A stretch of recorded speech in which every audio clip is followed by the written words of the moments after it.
Operation Sindoor, on 10th of May, Pakistan had used unarmed drones and loiter munitions.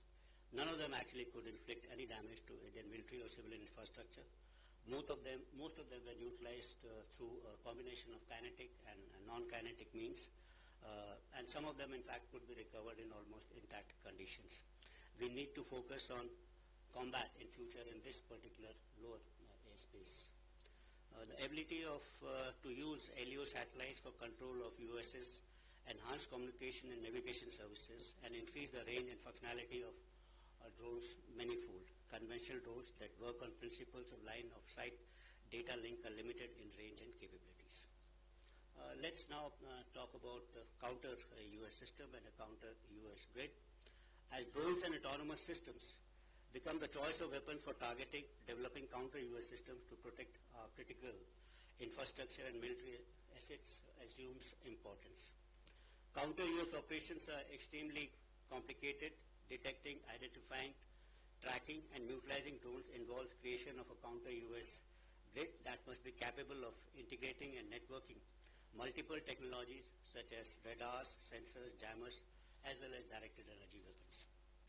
The effectiveness of this architecture will hinge upon seamless coordination and integration across air defense networks, civil aviation, regulators, and local command and control structures to avoid gaps, fratricide, and operational blind spots.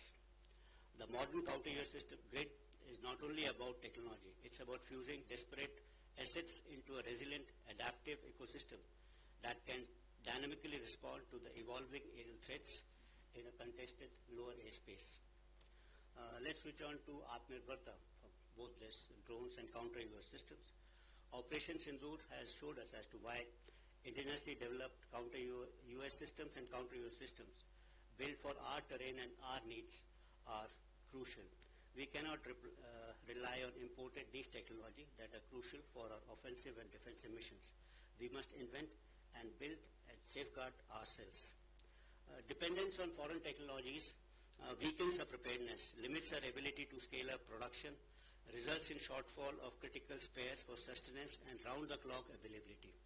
Another important aspect of this capability is that foreign weapons and sensors, their capabilities are known to all, and adversaries can predict our tactics and doctrinal concepts based on the capabilities of this particular system. So you may have today on very modern aircrafts, air-to-air missiles, so say ranges are known to us, so are they known to the adversaries also. And the moment if they are imported, then obviously the adversary can keep out of those ranges and develop tactics accordingly. So this becomes a severe limitation, but if you are developing systems which you are own, their capabilities are not known to the enemy, and that may add an element of surprise when actually you're face-to-face in the initial encounters at least. So when we design, make, and innovate at home, we secure our secrets, cut costs, retain the initiative to scale up production, and maintain round-the-clock readiness. Our Honorable Raksha Mantri has rightly said that Atmanirbharta is not a choice, it's part of a duty.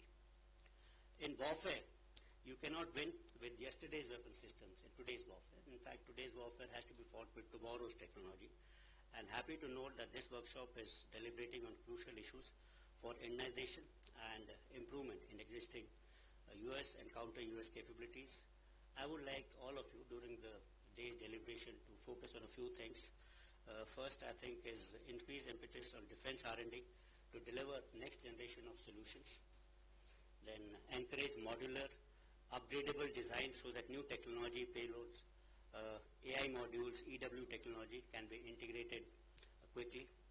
Develop standardized open architecture for plug-and-play modules for effective counter-UAS, both for kinetic and non-kinetic systems. Fifthly, create counter-UAS system testbed for startups and DRDO. Sixthly, invest in secure sovereign software stacks for UAV control and anti-jamming. Seventhly, we would focus on stealth and next generation of UAVs. And last and not the least, develop a long-term vision roadmap for swarm drones, drone carriers, MUMT, direct energy weapons, artificial intelligence-powered counter-UAS systems. If you like the video, do like, comment, share and subscribe.